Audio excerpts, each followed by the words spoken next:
ꯑꯩꯒꯤ ꯋꯥꯔꯤ ꯃꯆꯥꯒꯤ ꯃꯃꯤꯡ ꯇꯥꯕꯤꯅꯤꯡꯕ ꯏꯁꯩ ꯑꯀꯥꯁꯕꯥꯅꯤ ꯏꯝꯐꯥꯜ ꯍꯧꯖꯤꯛ ꯑꯌꯨꯛꯀꯤ ꯄꯨꯡ 7:30 ꯇꯥꯔꯛꯄꯒ ꯂꯣꯏꯅꯅ ꯇꯥꯕꯤꯅꯤꯡꯕ ꯃꯅꯤꯄꯨꯔꯤ ꯐꯤꯂꯝ ꯏꯁꯩ ꯁꯟꯗꯣꯛꯆꯔꯤ ꯑꯍꯥꯟꯕꯗ ꯂꯧꯈꯠꯆꯔꯤꯕ ꯐꯤꯂꯝ ꯒ꯭ꯋꯥꯔꯣꯛ ꯃꯍꯥꯗꯦꯕ ꯏꯁꯩꯒꯤ ꯁꯩꯁꯛꯄ ꯆꯤꯡꯁꯥꯡ ꯁꯩꯔꯦꯡꯕ ꯐꯥꯏꯔꯦꯟ ꯏꯁꯩꯒꯤ ꯑꯍꯧꯕ ꯄꯔꯦꯡ ꯂꯩꯍꯧꯁꯤꯡꯒꯤ ꯋꯥꯔꯤꯅ ꯈꯟꯕꯤꯔꯛꯄꯁꯤꯡ ꯃꯊꯪꯁꯤꯠꯅ ꯑꯁꯪꯕꯤ ꯑꯃꯗꯤ ꯑꯣꯏꯍꯟꯕ ꯏꯉꯧꯔꯣꯛꯇꯒꯤ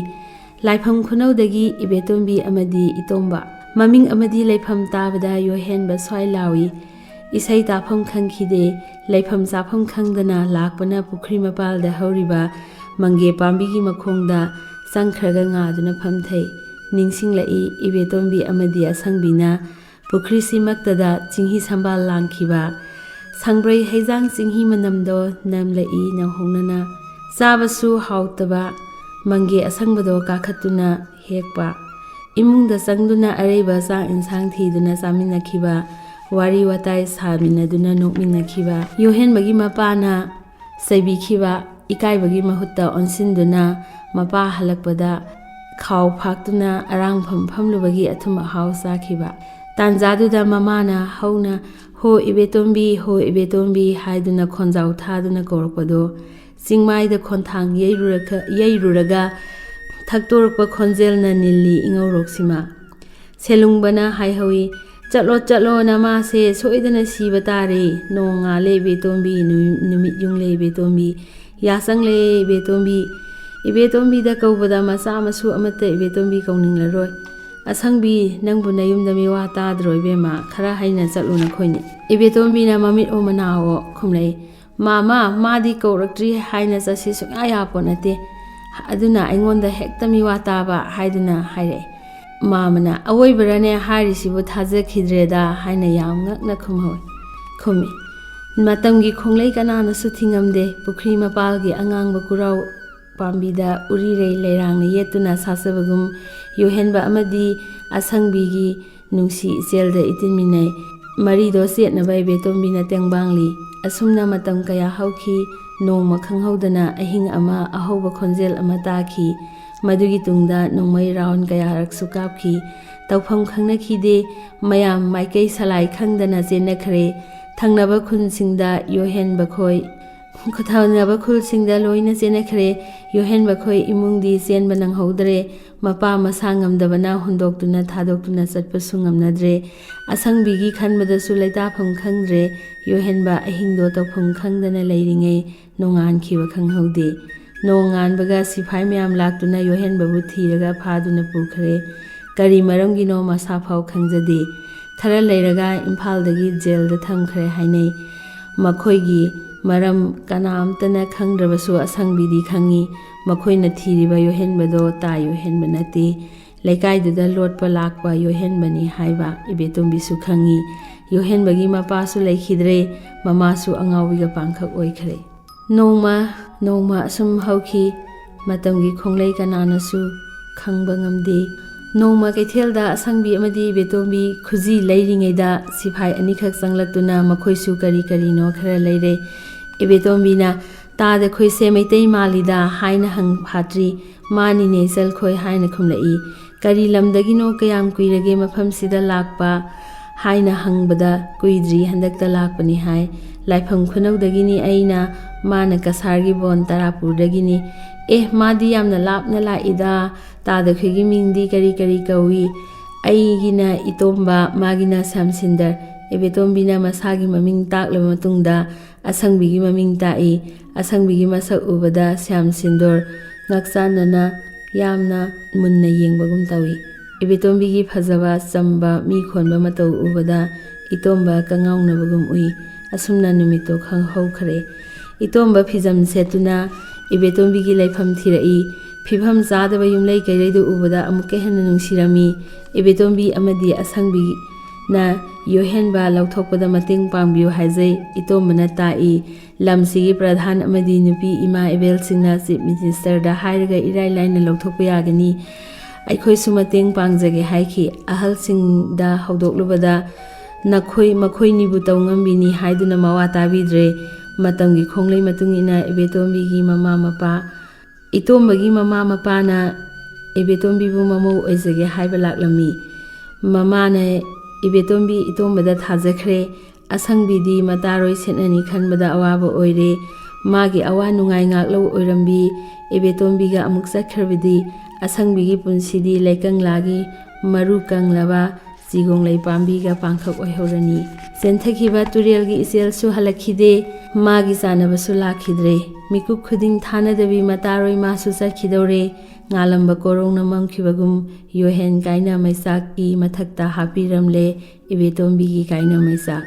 Wakhal sina lamuknare asangbi, mabukningda khali, Ibetombi na thangadoriba khongthangsi, aigi amadi ta Yohen bagidamakni. Ibetombi su madudagi tabanate, Sahoro malem sima kokthakta nanthabagum wakhre, asangbi kainani wabana punsigi ahanba nungsiba, tombabu waithungnani haraudre, mikuk khuding kapatana masil oire, makhoini unaduna nokminabagi mahutta kapminabana sinkhare. Ibetombina hairai asangbi ta Yohen thorakpaga nakhoini su punsinnaba tawroko. Aigi luhongdringaida thadoraklabadi phakranidako, mafamsida nakhoinidi lehaurani, aigi warisu khungangsida lehaurani, adubu aidi lapna chatlanido, nakhoi aibu kauthokanu asangbi, kungi ningol chakauba lakpada, aigidi ibung leitabanina, ima sikhraga loiredo, ta Yohenbaga nakhoinina aibu chakaubiu. Lehausingda satuna aikhoina lai khoiruminaba, kauthokanu ko ita, nangdi aigi hakchang tangkhai natro, ibanisu nupa oiramlabadi lamdamsida leiramganido, Nipija oibanina thadoktuna chatpa taredo, aikhoise ta Yohen khoida tabiningba isai hek taminabado phanglaroido, Gwarok lai khoiramba chatpada aigi khong leithekpada, asangbi nangna aibu poduna purakpado ngarang ta oiraboi khali, nakhoini su thungnauko, ibanina thaminakhiba kundo salakpasina oibajatni aina luhonglibase, ta Yohena haikhibudo sumle, aidi pakhatpa khatpa langba, nokpa kanbanina, aina hana luhongani haibado, ma maselungna toina haikhibado, khungangsida nangbu lawbinaba pakhang pokte, nangdine khulanba lakpa pakhangna nasaktu yenglaga lawge mangaire, haiduna mamana toina haikhibado ningsinglai, asangbi aikhoi khungangsida hena nungsiba mafam ama leiramlaloi, nangasu kaina haningde, ta Yohenbagasu kaina ningde, aidi ma haifam khangdare, matamna purakle Ibetombigi luhongbagi dhol makhol galoinana potpubui pareng pareng changlakle sahenba itomba ngasidi ningthau dum mangaire. Ibetombigi momontano kanbi phagi tatauganbi mina haifa tringida khunganbido mamitta pitana thomatkhare, mata makhoini lengminaba kundodo pamung ngaksamda hukhare, mata asangbiga makhoinigi matau yengba ngamnadre, aduga amaromda sangbigi inglaba maithong ubada Sam Sindor asa kaya tawbagum maithongda mami tai. Nongma Sam Sindorna asangbibu Yohena pau selai haiduna kauraga satminakhi, manamaga ising sokminarambadagi pukhibani, manamadi sumna pau selakpa oirangani khalui, adubu asangbidi halaktare, manamado kiduna kanadasu haidokte, mayam hau thinarambadagi mafam chana leiramlani khanduna thinadre, no ngalabasu pau handokpa laktre, khunjasing irang laknai, tanjaduda manama taba ngamdaduna hairakle, itombagi mamanaba Sam Sindorga satminakhi, Yohenbana pau selai na pukhibani, kemta satuna hanglabada madi suti laukhre hairai, siyoda kes ama thangatli, itombasu suti loiraga office da lakpada, pau da tabadagi makhoina leiramba yaba mafam thibada phangdre, asangbigi mabunga satuna kasarda mau oiduna leiramle. Ahalsing unaduna numit ama lepnaraba tungda luhongnaba hairakpada nahana kaidoduna lei haina ningai sangdanare, asangbigi mabungna ngasimak Manipur chatuna kaina dal pijage haibada yanare, makhoina gari ama waiduna purakle, numit nini gi gari lambinina hangat handada marini sangthokhare, mayam saunaduna leiramle, adubu I masel oibana sakmanaba kasargi silinau singdo ubada saunabadi lairadana hena dum nungsinakre, kaina katpoi luhongbai benga yauduna khetnaba satnabi anigi luhongbado pangthokle. Matamna purakle Yohenba mayumda, matam kuina unarudraba, mayum urani khanbada nungaibagi asa kaya tawduna lakhi, magi khungang ubada harauzaki, mamada hangki, ima asangbi hoida kari leige, machagi masak ubada ꯃꯃꯥ ꯅꯣꯡ ꯈꯣꯡꯕꯒꯨꯝ ꯀꯞꯈꯤ꯫ ꯃꯆꯥꯒꯤ ꯄꯥꯎꯈꯨꯝ ꯄꯤꯒꯦ ꯈꯟꯕꯁꯨ ꯉꯝꯗꯦ꯫ ꯀꯨꯏꯅ ꯎꯗ꯭ꯔꯕ ꯃꯆꯥꯕꯨ ꯎꯕꯗ ꯍꯔꯥꯎꯕꯅ ꯊꯨꯝꯍꯠꯈꯤꯗꯨꯅ ꯍꯥꯏꯔꯛꯏ, "ꯏꯃꯥꯒꯤ ꯏꯕꯨꯡꯉꯣ, ꯏꯆꯥ ꯍꯜꯂꯛꯂꯦ꯫ ꯏꯃꯥ ꯏꯆꯥ ꯎꯅꯔꯔꯦ꯫